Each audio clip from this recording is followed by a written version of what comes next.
Vamos começar, né? Pai, obrigada, Deus, obrigada, Senhor, porque Tu estás conosco de noite e de dia, Tu és aquele que opera em todo tempo em nossas vidas, Deus, Tu estás sempre alerta, sempre agindo em todo momento, em todo lugar.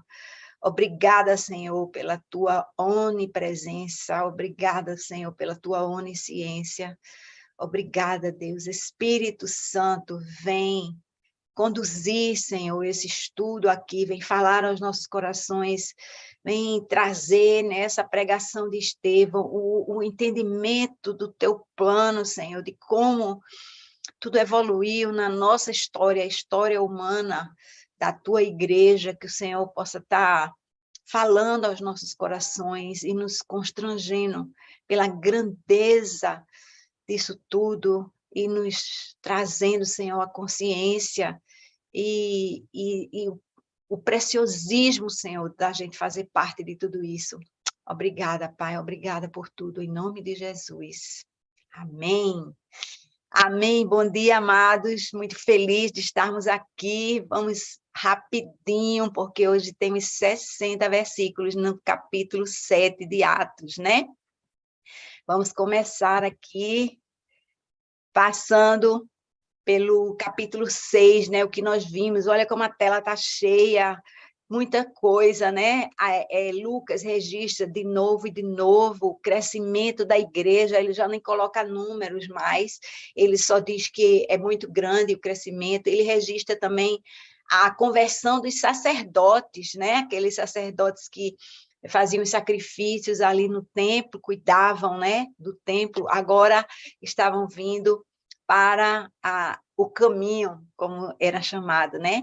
E aí nós vimos as diferentes estratégias do diabo para minar a igreja que estava nascendo ali em Jerusalém, né? Primeiro a pressão externa, né? A perseguição das autoridades, depois nós vimos a corrupção interna, né? A história de Ananias e Safira, e agora, nesse capítulo, nós vimos as divisões e distrações com atividades da igreja, né? A história das mesas das viúvas, enfim.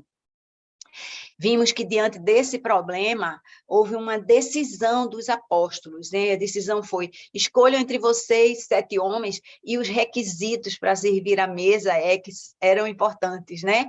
De bom testemunho, homens cheios do Espírito e de sabedoria.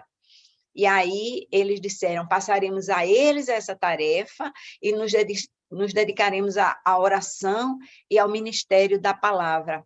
E nós vimos que essa palavra ministério que está aí era a mesma da tarefa de servir as mesas às viúvas, né? E aí, nessa escolha que foi feita, foi escolhido Estevão e outros 6 helênicos, né? Pessoas de língua grega, e eles foram instituídos com a imposição de mãos daqueles apóstolos, né? E a palavra traz que Estevão fazia sinais e era imbatível nas discussões da sinagoga, né? E aí nós vimos que aqueles sacerdotes e mestres da lei, né, os saduceus, os fariseus, tentaram subornar alguns homens para fazerem acusações falsas, e acabaram levando Estevão ao Sinédrio. E aí o capítulo 6 termina com essa observação: o rosto de Estevão refletia a perfeita paz e confiança de quem conhece e confia em Deus. Seu rosto tinha a mesma glória refletida que Moisés tinha ao contemplar a Deus intimamente. Oh, que nós possamos refletir essa paz, né, no nosso rosto continuamente.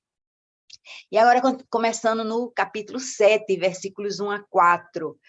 Então, o sumo sacerdote perguntou a Estevão: são verdadeiras essas acusações? A isso, ele respondeu: irmãos e pais, ouçam-me. O Deus glorioso apareceu a Abraão, nosso pai, estando ele ainda na Mesopotâmia, antes de morar em Harã. E lhe disse: saia da sua terra e do meio dos seus parentes e vá para a terra que eu lhe mostrarei. Então ele saiu da terra dos caldeus e se estabeleceu em Harã, depois da morte de seu pai. Deus o trouxe a esta terra onde vocês agora vivem.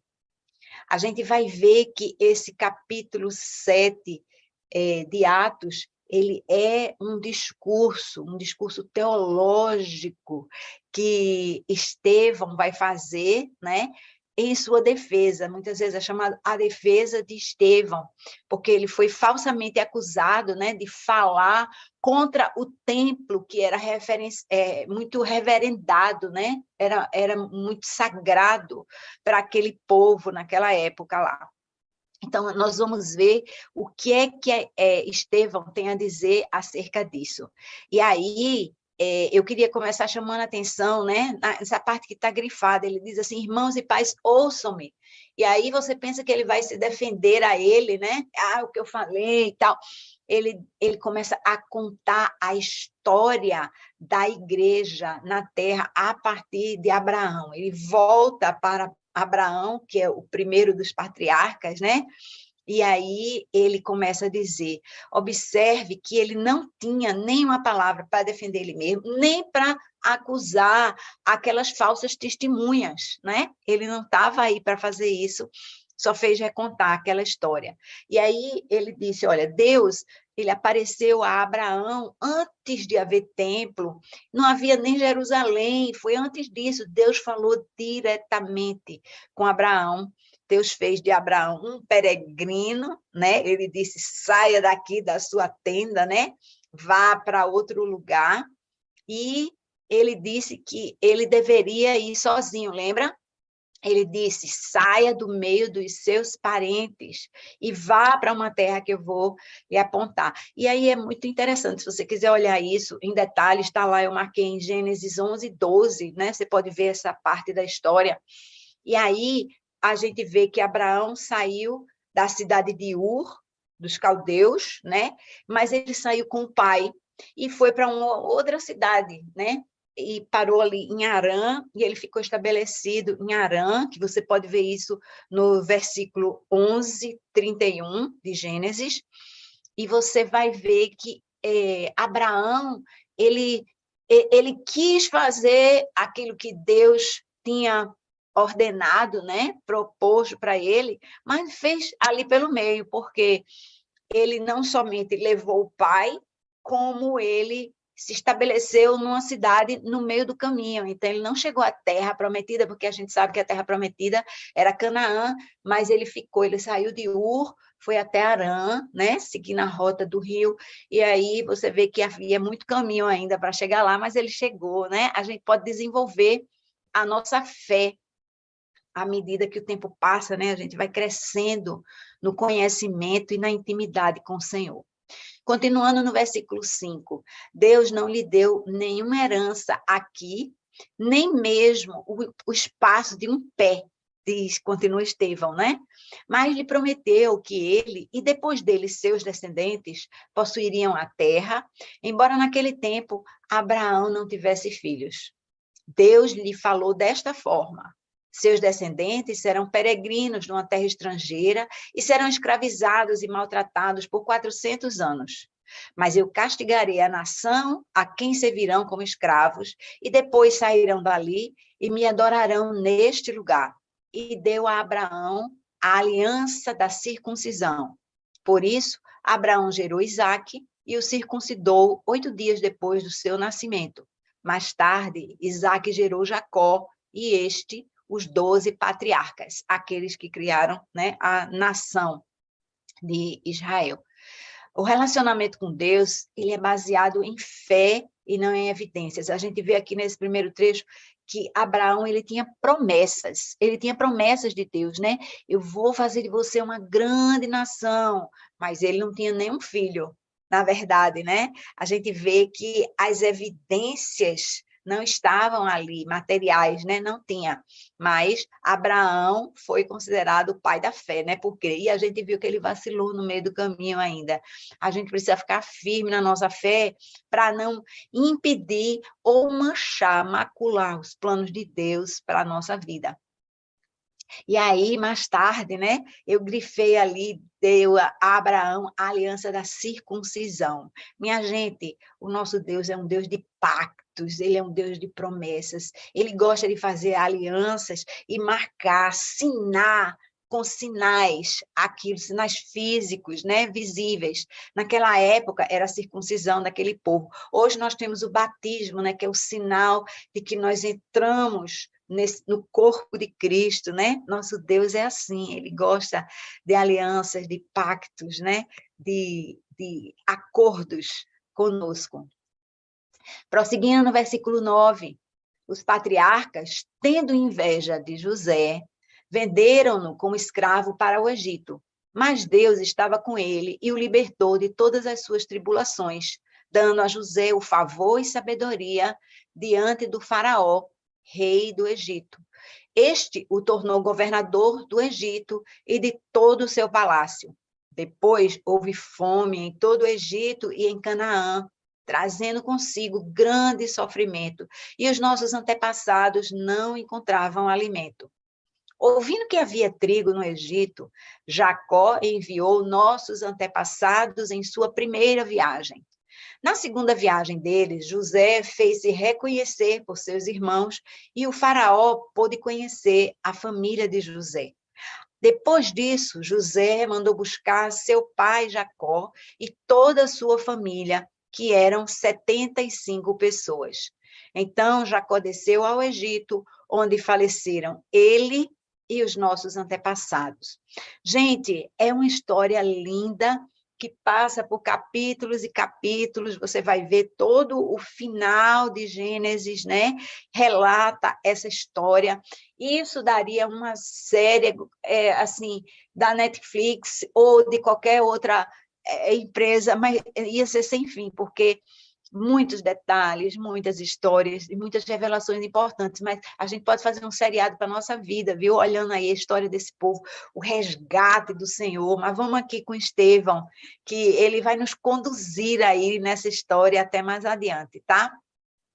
E José, só para marcar aqui, agora, a gente já falou de Abraão, né? A gente não, né? Estevão já falou de Abraão, do chamado dele, né? De Deus, eu vou lhe dar uma tenda, uma terra e vou lhe dar uma nação.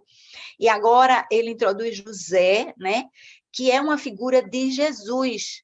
Ele foi rejeitado pelos seus irmãos, lembra? Ele foi colocado ali, jogaram ele numa cisterna, venderam ele como escravo, mas ele acabou se tornando o redentor desses irmãos, né? Ele acabou sendo aquele que salvou a pátria, né? Lindo, lindo resgate, vocês podem ver isso em Gênesis 42 a 50, muita coisa. E continuando no versículo 16, seus corpos foram levados de volta a Siquém e colocados no túmulo que Abraão havia comprado ali dos filhos de Amor por certa quantia.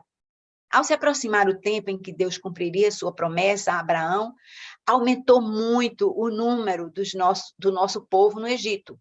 Então, outro rei que nada sabia a respeito de José passou a governar o Egito. Ele agiu traiçoeiramente com o nosso povo e oprimiu os nossos antepassados, obrigando-os a abandonar os seus recém-nascidos para que não sobrevivessem. Naquele tempo nasceu Moisés, que era um menino extraordinário. Por 3 meses ele foi criado na casa de seu pai. Quando foi abandonado, a filha de Faraó o tomou e o criou como seu próprio filho. Moisés foi educado em toda a sabedoria dos egípcios e veio a ser poderoso em palavras e obras. Gente, Deus providenciou tudo isso, né? Porque ele tinha um grande plano de salvação para aquele povo, usando a pessoa de Moisés, né? Não é interessante isso?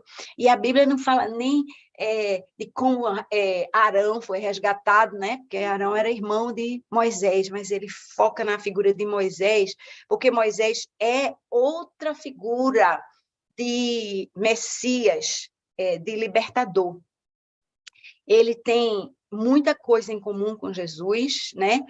E esse fato dele ter sido protegido, né, no seu nascimento, assim como Jesus, lembra que o anjo apareceu e mandou José e Maria saírem ali daquela cidade que estava, onde haveria a morte, né, daqueles infantes, e mandou eles irem para Belém. E aí você vê que aqui aconteceu a mesma coisa, né? Como Jesus foi liberto, né? Livre, protegido no seu nascimento, Moisés também foi protegido no seu nascimento, né? Quando muitas outras crianças eram mortas naquela época, tá? Continuando aqui, versículo 23. Ao completar 40 anos, Moisés decidiu visitar seus irmãos israelitas. Ao ver um deles sendo maltratado por um egípcio, saiu em defesa do oprimido e o vingou, matando o egípcio. Ele pensava que seus irmãos compreenderiam que Deus o estava usando para salvá-los, mas eles não o compreenderam. No dia seguinte, Moisés dirigiu-se a 2 israelitas que estavam brigando e tentou reconciliá-los, dizendo: homens, vocês são irmãos, por que ferem um ao outro? Mas o homem que maltratava o outro empurrou Moisés e disse: quem o nomeou líder e juiz sobre nós? Quem quer matar-me como matou o egípcio ontem? Ouvindo isso, Moisés fugiu para Midian, onde ficou morando como estrangeiro e teve 2 filhos. Gente, aqui Moisés tinha sido treinado no palácio de Faraó por 40 anos. E Moisés, dentro dele, tinha esse chamado, né, de libertar o seu povo. Ele já tinha aquilo latente dentro dele, mas o momento não era propício, não era esse momento, mas ele decidiu ir lá visitar os israelitas e ele decidiu intervir, né, naquele povo e na sua dificuldade diante dos egípcios, né? Mas a coisa não deu certo, aqueles homens não compreenderam, né? Como Jesus, Moisés saiu do seu trono, porque ele estava no palácio e ele era o filho da filha de Faraó, mas ele foi ao encontro do povo, mas esse povo não o aceitou como seu libertador. Preste atenção nessa história aqui, hein? Continuando o texto, passados 40 anos, ou seja, outros 40 anos, né? Agora Moisés tinha 80 anos de idade. Apareceu a Moisés um anjo nas labaredas de uma sarça em chamas no deserto, perto do Monte Sinai. Vendo aquilo, ficou atônito e, aproximando-se para observar, ouviu a voz do Senhor. Eu sou Deus dos seus antepassados, o Deus de Abraão, o Deus de Isaque e o Deus de Jacó. Moisés, tremendo de medo, não ousava olhar. Então o Senhor lhe disse: tire as sandálias dos pés, porque o lugar em que você está é terra santa. De fato, tenho visto a opressão sobre o meu povo no Egito. Ouvi seus gemidos e desci para livrá-lo. Venha agora e eu o enviarei de volta ao Egito. Este é o mesmo Moisés que tinham rejeitado com estas palavras. Quem o nomeou líder e juiz? Ele foi enviado pelo próprio Deus para ser líder e libertador deles, por meio do anjo que ele tinha aparecido na sarça. Ele os tirou de lá, fazendo maravilhas e sinais no Egito, no Mar Vermelho e no deserto durante 40 anos. Olha, narrativa rica, né? Estevão, como já tinha sido colocado antes, ele era um expert na palavra, né? Ele tinha o dom da palavra e ele conseguiu resumir a história daquele povo. E agora ele está falando que, olha, no kairós de Deus, no tempo oportuno de Deus, Deus aparece a ele e fala com ele. Antes do templo, de novo, lembra a referência que é o templo que os mestres da lei tinham acusado Estevão de estar falando contra, né? Ele estava, olha, não tinha templo, mas Deus apareceu a Moisés, porque aqui diz assim, olha, o anjo nas labaredas, esse anjo é entendido como o anjo do Senhor, né? Que estava ali falando com Moisés antes do templo. E aí, de novo, como Jesus, Moisés, que tinha sido livre da ameaça, né, de morte no seu nascimento, ele foi enviado por Deus para libertar seu povo, né? Moisés, uma prefigura de Jesus. Como Jesus também, Moisés fez sinais e maravilhas, e a gente sabe que ele acabou libertando o povo, né? Vamos continuar agora a partir do versículo 37. Este é aquele Moisés que disse aos israelitas: Deus lhes levantará dentre seus irmãos um profeta como eu. Ele estava na congregação, no deserto, com o anjo que lhe falava no Monte Sinai e com os nossos antepassados, e recebeu palavras vivas para transmiti-las a nós. Mas nossos antepassados se recusaram a obedecer-lhe. Pelo contrário, rejeitaram-no e em seus corações voltaram para o Egito. Disseram a Arão: faça para nós deuses que nos conduzam, pois a este Moisés que nos tirou do Egito, não sabemos o que lhe aconteceu.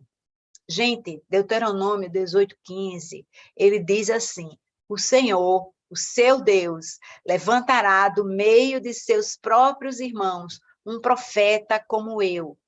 Ouçam-no. Olha, aqui está Moisés, né, sendo narrado por Estevão, dizendo isso, né? Deus lhes levantará dentre seus irmãos um profeta como eu. A história toda amarradinha, e agora Estevão explicando para aqueles homens da lei que conheciam essa história, qual era a associação, né? Moisés estava apontando para Jesus ali nesse momento, né? E eles estão ressaltando isso, que estava escrito em Deuteronômio, e eles conheciam essa palavra. E aí, aqui nesse trechinho, há um plano, né? Dizendo, há um plano anterior, há um plano maior do que as estruturas estabelecidas, maior do que o templo, maior do que a lei, maior do que as regras, né? As tradições, porque Deus arquitetou tudo isso desde antes, e ele já falava desde Moisés, né? Muito antes de Jerusalém ser estabelecida, muito antes de haver o templo, né? E aí, Estevão aponta também para a rejeição e a desobediência do povo, né? O povo rejeitou Moisés e o povo desobedeceu, e agora também, né, esses homens, né, que representavam a lei, eles estavam rejeitando Jesus ali e desobedecendo também a palavra, a gente vai ver mais para frente, né? E aí eles pediram àqueles homens para se tornarem idólatras, né? Como o povo lá do Egito. É impressionante, né? A semelhança, o paralelo, né, dessa história. E aí, nesse momento, eu queria que a gente parasse, né, um instante e refletisse: onde está o seu coração? Porque às vezes a gente olha aquele povo, ele foi liberto, eles eram escravos, minha gente, e a gente não tem tempo para meditar enquanto eles foram livres, né? Então, estima-se que aquelas pirâmides do Egito foram construídas por escravos, possivelmente esses, né? E aí, eles agora pararam, né, de ter esse trabalho obrigatório, e eles iam para uma terra prometida por Deus, mas eles estavam ali, a palavra diz, né, seus corações voltaram para o Egito. Lembra que eles falaram das ervas amargas? Meu Deus. Enfim, continuando no versículo 41, só um instantinho. Vou pegar aqui uma aguinha para mim.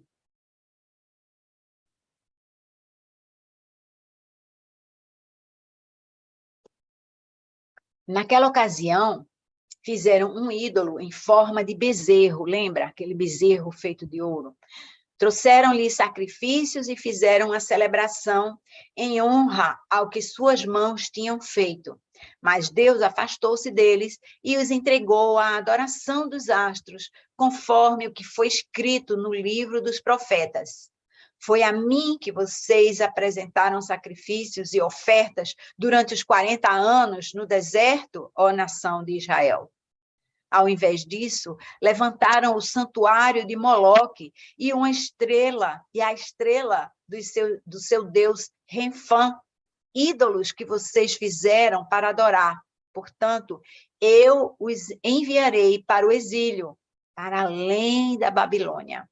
Gente, esses homens escolheram honrar, adorar aquilo que eles tinham feito com as suas próprias mãos. Eles fizeram um bezerro de ouro para a adoração, ao invés do Deus que os tinha libertado da escravidão e os estava levando para uma terra que manava leite e mel, né? Veja que escolha, cuidado com a escolha, né? Que o seu coração faz, porque às vezes parece que não, às vezes parece que a gente está escolhendo as especiarias, né? Aquilo que parece bom, mas a verdade é bem diferente.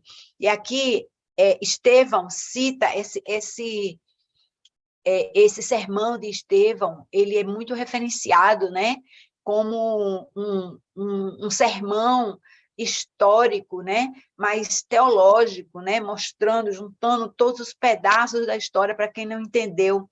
Se você não conhece a história, né, ou os livros do Antigo Testamento, aqui está um bom resumo disso.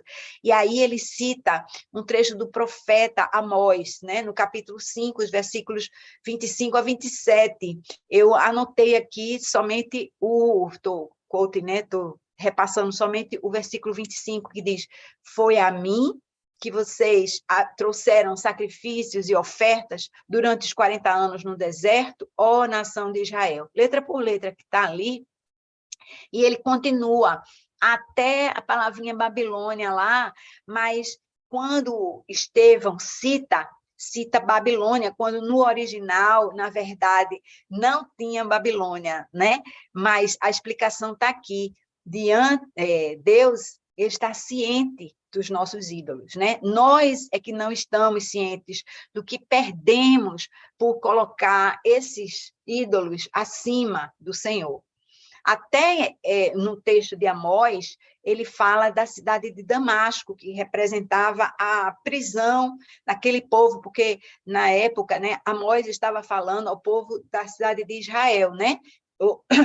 Perdão, da nação de Israel, que era a nação do norte. Lembra, a nação foi dividida, norte, Israel ao sul, Judá. Então, Amós estava fazendo ali, mas como Estevão estava falando na cidade de Jerusalém, né, na terra de Judá, então ele substituiu o Damasco por Babilônia, né, porque tocava mais de perto aquele povo de Judá que foi cativo ali na Babilônia, né? Lembra que houve dois cativeiros diferentes. Desculpa. Continuando no versículo 44, no deserto, os nossos antepassados tinham o tabernáculo da aliança, que fora feito segundo a ordem de Deus a Moisés. De novo, uma referência ao templo, que não existia, havia o tabernáculo. E ele foi feito de acordo com o modelo que ele tinha visto. Tendo recebido o tabernáculo, nossos antepassados o levaram sob a liderança de Josué, quando tomaram a terra das nações que Deus expulsou de diante deles. Esse tabernáculo permaneceu na terra até a época de Davi, que encontrou graça diante de Deus e pediu que ele lhe permitisse providenciar uma habitação para o Deus de Jacó. Mas foi Salomão quem lhe construiu a casa. Lembra? O povo, ele tinha um tabernáculo, sim, que foi ordenado por Deus, para representar a sua presença, né? Deus estava presente com eles, a gente sabe, né? De dia como uma nuvem protegendo do sol, de noite como uma chama para alumiar e aquecer, mas para eles não era suficiente, eles estavam ali remanescendo, né? Pensando nas ervas do Egito, tá? Perdão, é isso mesmo. Mas eles escolheram serem fiéis a esse Deus. Então, Deus estabeleceu ali um tabernáculo para eles poderem enxergar, né, uma coisa palpável que lembrava a presença de Deus no meio deles. Aí esse tabernáculo ele permaneceu na terra, mas aí mesmo assim eles se afastaram de Deus. Então está dizendo, não adianta ter uma coisa física aqui, porque também o povo não está pegando, o povo está pecando. A gente tem que se preocupar mesmo com a nossa conexão direta com Deus, sabe? E aí no versículo 48 continua: todavia, o Altíssimo não habita em casas feitas por homens, como diz o profeta. O céu é o meu trono e a terra o estrado dos meus pés. Que espécie de casa vocês me edificarão? Diz o Senhor. Ou onde seria o meu lugar de descanso? Não foram as minhas mãos que fizeram todas estas coisas? É incrível, né? Realmente, se a gente parar para pensar assim, vou fazer uma casinha para Deus morar aqui, né? Não cabe, ele não cabe ali. Aqui, gente, houve uma citação agora de Isaías. Isaías, o profeta, no capítulo 66, 1 e 2, diz assim: assim diz o Senhor, o céu é o meu trono e a terra o estrado dos meus pés. Que espécie de casa vocês me edificarão? É esse o meu lugar de descanso? Não foram as minhas mãos que fizeram todas essas coisas e por isso vieram a existir? Pergunta o Senhor. A este eu estimo, ao humilde, o contrito de espírito, que treme diante da minha palavra. Minha gente, aqui o que Estevão está fazendo, ele não só está narrando as escrituras que aqueles homens diziam seguir, então ele está citando ipsilitris, assim, exatamente o que estava escrito em Isaías 66, e ele está acrescentando a parte que fala de que Deus, ele agora vai estar disponível muito além da nação de Israel, né? Ele está indo para o humilde e contrito de espírito que treme diante da sua palavra. Estevão está apontando a boa nova da aliança, né? Que Deus iria lançar através de Jesus para todas as pessoas. Ele não habita em casa feitas por homens, ele habita em nós, que fomos feitos por ele, né?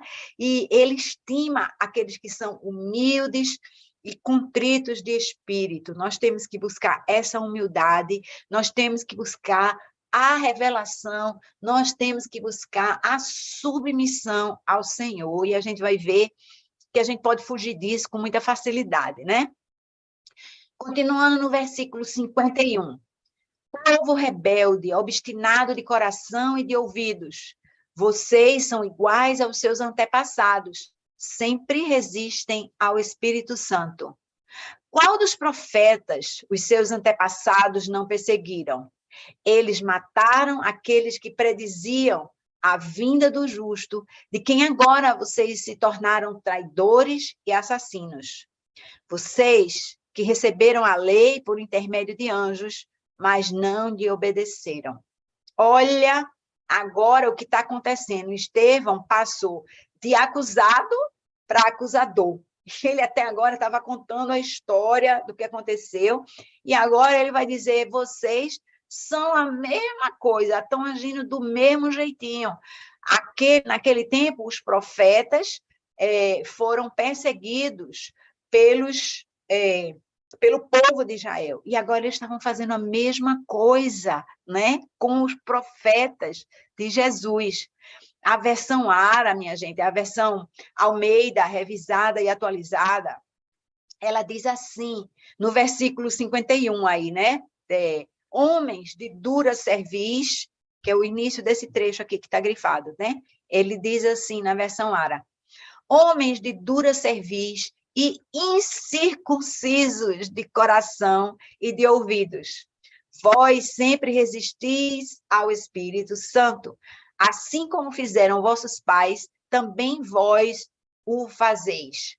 E isso, minha gente, essa frase, essa formulação, né, que está na versão Almeida revisada e atualizada, ela fala incircunciso de coração, e isso remete a Jeremias 9:26, o finzinho aí do versículo 26, que diz, porque todas as nações são incircuncisas, e toda a casa de Israel é incircuncisa de coração, exatamente do jeito que está na tradução ARA.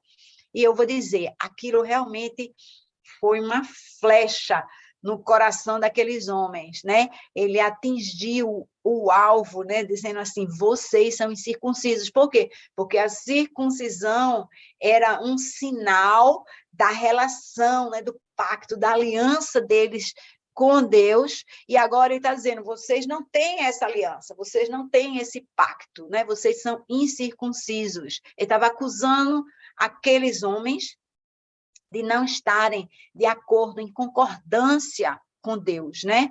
Foram, aqui embaixo, né, esse trecho diz assim, foram os profetas do Antigo Testamento perseguidos, né? Eles foram mortos, e esses profetas que foram perseguidos, eles prediziam a vinda de Jesus. Eles diziam aqui, está escrito aqui, né, no texto que Estevão falou, diz assim, eles mataram aqueles que prediziam a vinda do justo, com J maiúsculo, do justo, que era Jesus, né? E eles crucificaram. E agora ele está dizendo, olha, vocês foram traidores e assassinos, né? Aqueles acusadores, eles tinham a lei e tinham os profetas, mas eles mesmos não obedeciam à lei e aos profetas, né? O texto que eles conheciam. E aí, prosseguindo no versículo 54, ouvindo isso, aqueles homens, né, o sinédrio, ficaram furiosos e rangiam os dentes contra ele. Mas Estevão, cheio do Espírito Santo, levantou os olhos para o céu e viu a glória de Deus, e Jesus de pé à direita de Deus, e disse, vejo o céu aberto e o Filho do Homem de pé à direita de Deus. Aqui vai uma dicotomia, né? Aqui vai uma coisa que é muito usada na Bíblia, né? O certo e o errado, o bom e o ruim. Agora, havia os dois posicionamentos ali.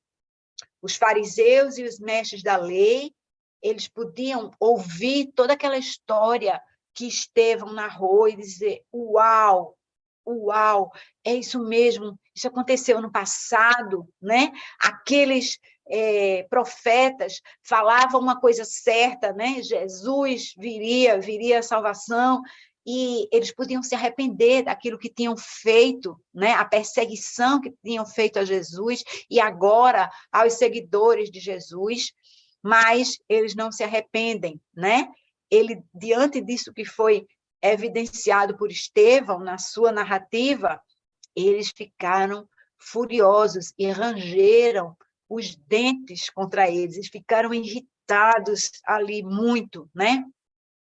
Por outro lado, né, Estevão, ele viu a glória de Deus. Veja, é engraçado porque foi Estevão que falou, e a Bíblia relata a reação do próprio Estevão diante daquilo, né?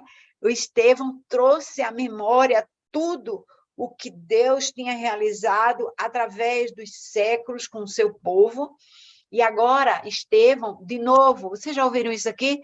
Cheio do Espírito Santo, levantou os olhos para o céu e viu a glória de Deus. Ele viu Jesus de pé, à direita de Deus. E aí fica essa história, Jesus de pé, mas não diz que Jesus está assentado à direita de Deus Pai? E aí, muitos comentaristas falam muita coisa, né, a respeito disso. Eu vou trazer só um dos aspectos comentados aqui, né, que eu achei extremamente relevante.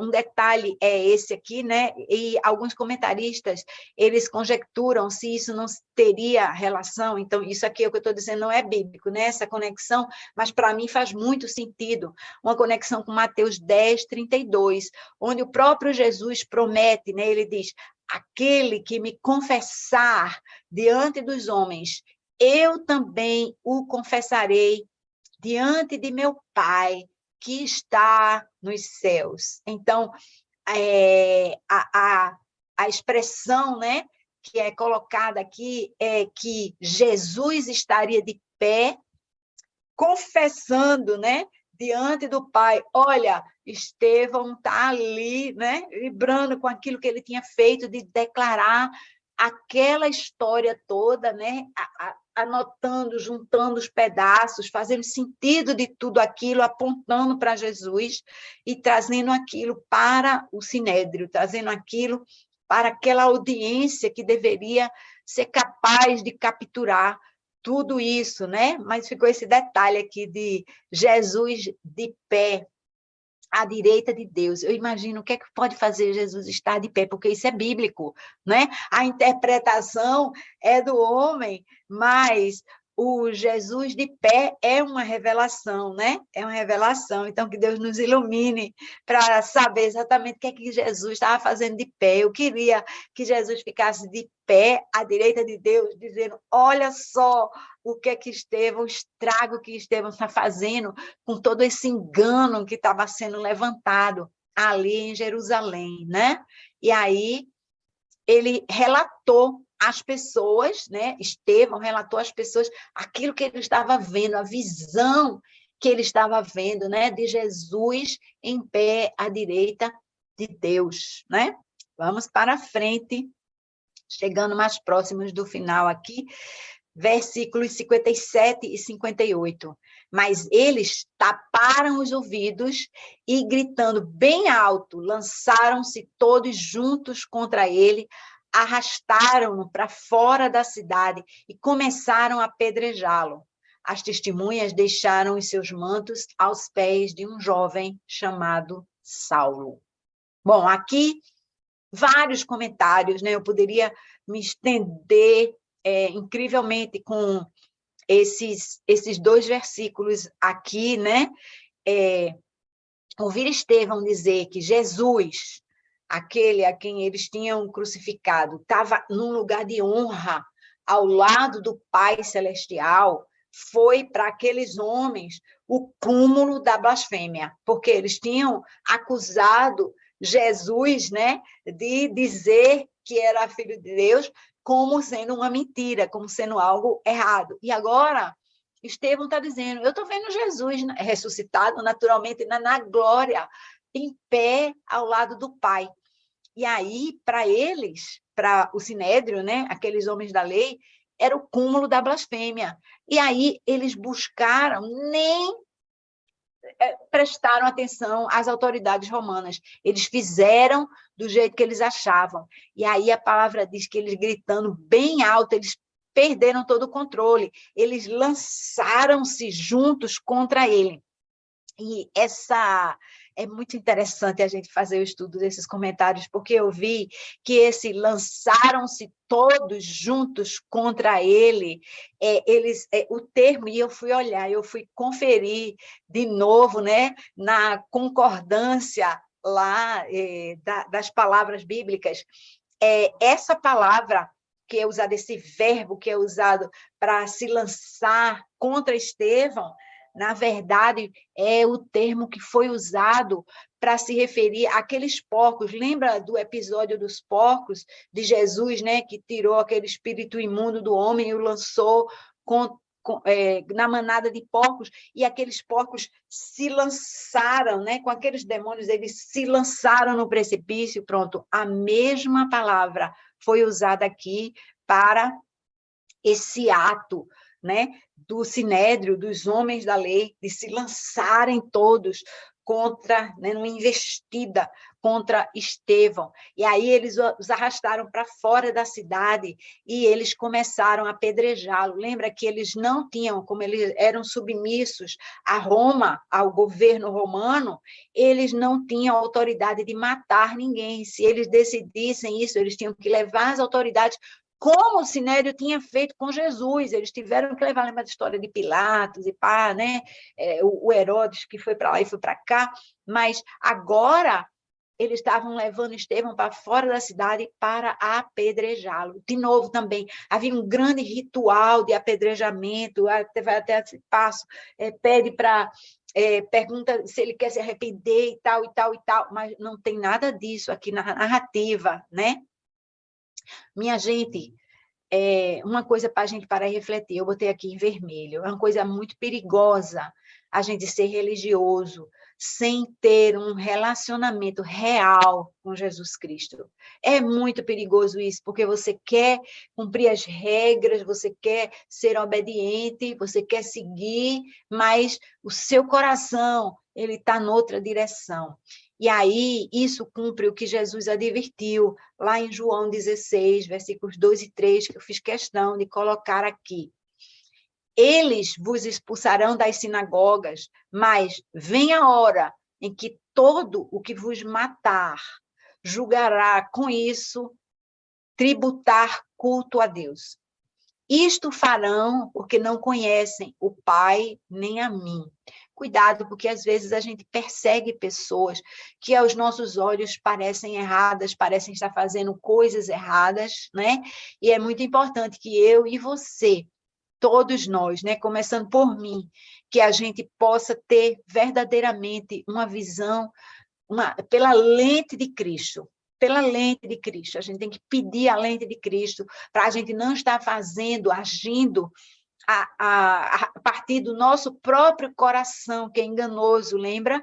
E assim, muitas vezes, a gente pode até estar pensando que está fazendo tributo, está fazendo culto a Deus, mas, na verdade, a gente não está, e isso acontece porque, olha a explicação, essa é preciosa, né? Porque a gente não conhece a Deus, porque a gente não está com Jesus, porque a gente se afastou, né? Aqueles homens tinham se afastado dele, e aí o seu coração já não entendia mais nada, né?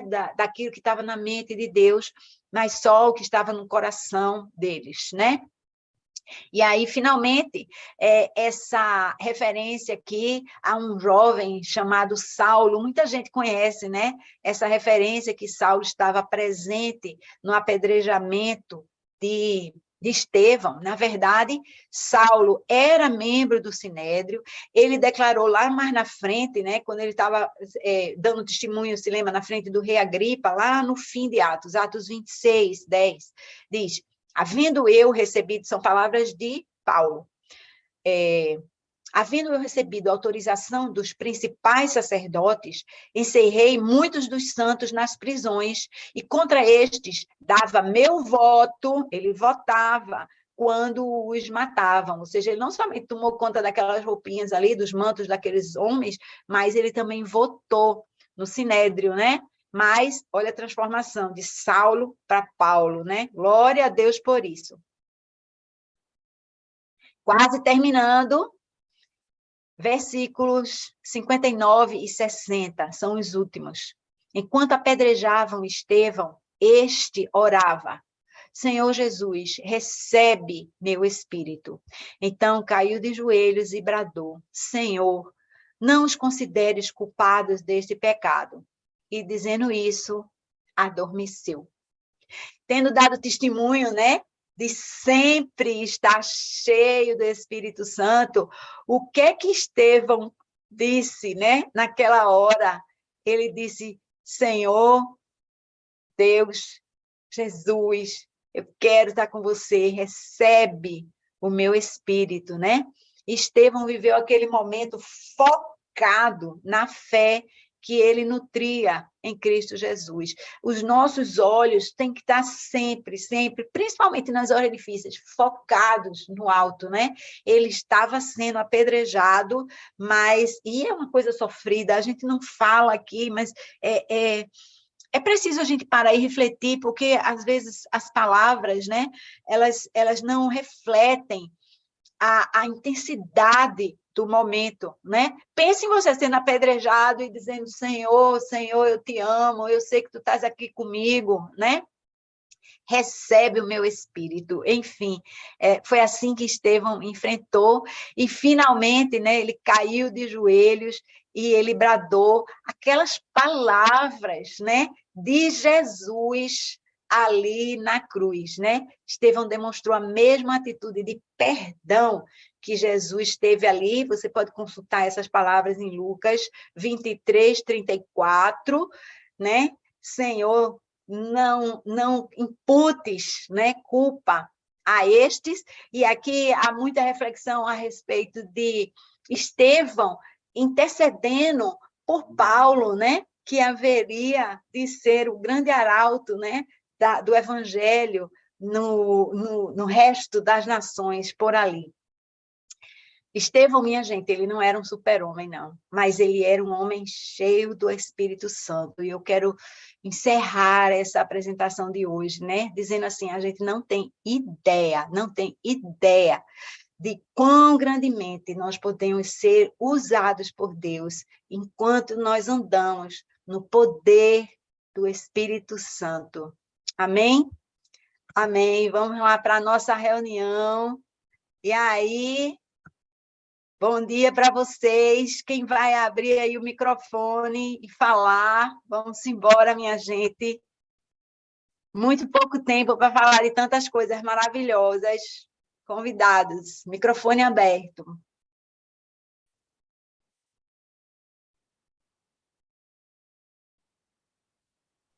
Kátia, bom dia. Bora! Ó, mas só para descontrair um pouco, né? Eu fiquei com esse negócio na cabeça de Jesus, assim, tudo é maravilhoso. Eu amo esse capítulo de Atos 7. A história de Estevão, para mim, é tremenda, assim. Mas só para tirar, assim, para descontrair um pouco, né? Você falou aí a coisa de Jesus em pé, e eu achei massa como você explicou, como você associou lá ao versículo de Marcos, né? E na mesma hora me veio aquele versículo de Mateus 25, 21. E aí eu imaginei Jesus em pé, aplaudindo, dizendo assim: muito bom, servo bom e fiel. Você foi fiel no pouco e eu porei sobre o muito. Venha e participe da alegria do seu Senhor. Assim, eu imagino Jesus assim, porque Estevão, ele foi, né, a Bíblia toda, assim, a importância da gente ter um relacionamento com Deus, de conhecer a Deus, de conhecer a palavra, né? E cheio ali do Espírito Santo. Então, foi um combo, né? Vamos dizer assim, um combo de coisas ali para Estevão chegar naquele momento, assim, culminando naquela glória em que ele presenciou, né, de ser apedrejado ali. E eu imagino o quanto impacto isso também não causou em Paulo ali, de ver aquele homem morrer por uma causa, porque Paulo também dava vida por uma causa, só que em causas diferentes, né? Mas ele presenciar aquilo ali, poxa, até que ponto alguém vai por uma causa? E aquela causa dele, ele foi assim espetacular, sabe? Foi isso, assim, maravilha começar a semana com essa palavra, obrigada. Eu quero só lembrar ó, que Saulo ficou durão. Ele viu aquilo e ele precisou ainda do empurrãozinho do próprio Jesus, né? Jesus tem que chegar e cutucar. Querido, sou eu, Jesus, aquele a quem você persegue, né? Paulo era outra linha de dureza ali, viu? Firme. Agora, ele reflete exatamente uma coisa que a gente falou aqui, né?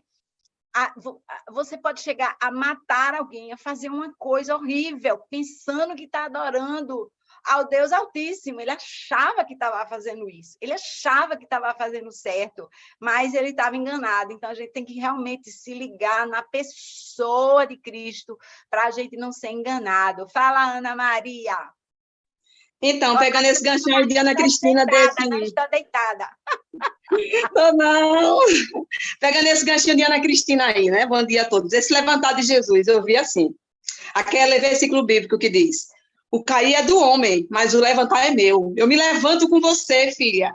Quantas vezes cair, eu me levanto com você. Então, a gente se levanta e a gente se levanta com Cristo. Me veio muito forte esse versículo. É isso. Amém. Amém, glória a Deus. Tanta coisa aí desse Jesus em pé, viu, minha gente? Ele realmente aplaude o que nós fazemos na terra. Ele aplaude, ele está olhando, ele está vendo, ele está acompanhando. Assim, eu tenho vários relatos de coisas associadas a isso. Assim, ele realmente levanta, ele realmente aplaude, ele realmente está conosco e ele vibra quando a gente faz as coisas. Se a gente soubesse como a gente está no palco celestial, a gente se portava diferente, porque Deus está, de olho na gente. Vamos lá, mais alguém? Vamos lá, gente. Esse negócio é entusiasmante. Vai, Aninha. Kátia, desculpa, eu falar mais só uma vez agora, sim. Me chama muita atenção também esses personagens aí, veja, porque esses homens, como você bem falou, né? Eles conheciam a Jesus, os fariseus, né? Jesus não, desculpa, eles conheciam as leis, né? Aquelas leis, aquelas promessas, aquilo que Estevão trazia de texto, eles conheciam, era conhecido deles, né? O que o Amós falou, aquela coisa toda. Então, eles conheciam. Mas você vê a forma de... A cegueira mesmo, assim, né? Às vezes a gente está numa coisa assim, fazendo, e a gente acha que é aquilo mesmo, que tem que ser assim, mas será que é assim mesmo que Deus quer, né? Porque, na verdade, eles não conheciam, e Deus levanta o improvável, porque era improvável aquele homem ali, Estevão, né, que não disse que ele era fariseu, não disse que ele era sacerdote, diz que ele era um discípulo, né, ali, ele se levanta o improvável para trazer luz àqueles homens que aparentemente deveriam ser, eles sim, detentores da sabedoria, da inteligência, assim, é a questão da revelação mesmo de Deus, né, por mais que a gente tenha e saiba e conheça, a revelação do Espírito faz toda a diferença para a gente saber a quem estamos adorando e como estamos adorando e se essa adoração está agradando o nosso Pai, né? Amém. Isso que você está falando é muito sério. O tom é muito sério mesmo. E eu nos vejo, a nós, como vivendo um momento como aquele momento de inflexão, era um momento de mudança de paradigma completamente, né? Eles estavam indo do Antigo Testamento para o Novo Testamento, eles estavam engessados no Antigo Testamento, numa cultura, né? Numa vivência, numa visão, e é claro que também encharcada, né? Pelo homem, né? O que o homem tinha feito daquilo era uma instituição, não era mais uma aliança, era uma instituição rígida, durona.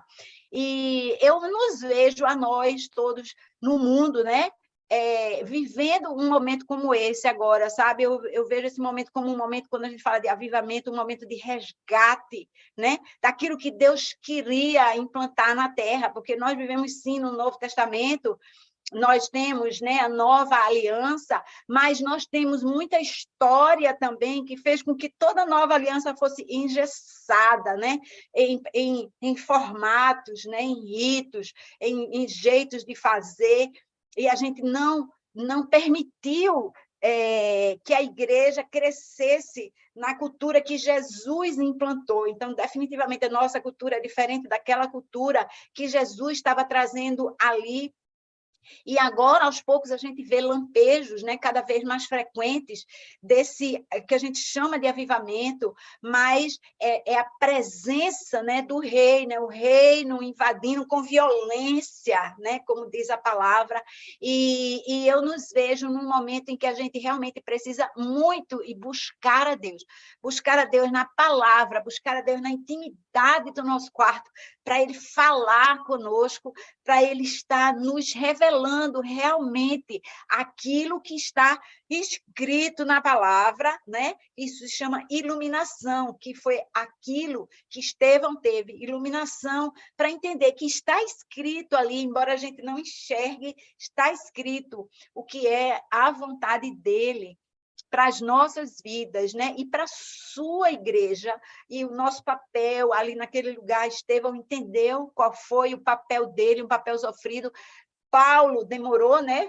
Desde quando ele era Saulo, já atuante, trabalhando, mas Deus deu aquela virada na direção de onde ele iria investir, onde ele ia colocar, e ele disse, né, ele vai aprender o quanto vale sofrer pela minha causa, porque a gente fica pensando que Deus chamou a gente para uma festa, né? Ele chamou para uma festa no céu, vai ter uma festa assim, né? Um jantar de gala lá para a gente, esperando, né, a mesa do reino, mas por enquanto o convite é para a gente sofrer pelo reino, e a gente às vezes não quer pagar o preço, na verdade, né? Então a gente precisa mesmo se imbuir desse espírito, né? Se encher do espírito que enchia Estevão, para a gente entender o nosso papel e para a gente fazer a parte que Deus nos comissionou a cada um de nós, né? Para que a vontade dele seja feita na terra. Meu Deus, acabei discursando aqui, perdão. Alguém quer falar mais alguma coisa? Perdão. Aí, ninguém mais. Pastorzão, vamos embora. Querido, venha lá falar aqui, fechar a gente hoje. Bom dia, gente. Olha, eu acho que o povo está querendo falar porque essa história ela fala por si só, né? Então, É impressionante a gente ver aquela quanta... Eu tenho falado tanto sobre sair da passividade, né, para uma atitude, e assim, e quanta atitude em Estevão em um momento tão aparentemente passivo, né, tão assim aceitando tudo isso, né, como se estivesse ali aceitando e perdoando as pessoas, e parece tanta passividade, mas isso é tão ativo, isso é tão desafiador para cada um de nós, né, como viver essa realidade do reino, né? Então, Estevão ensina muito para a gente mesmo, isso é maravilhoso. Muito bom, gente. Vamos lá, então, vamos orar.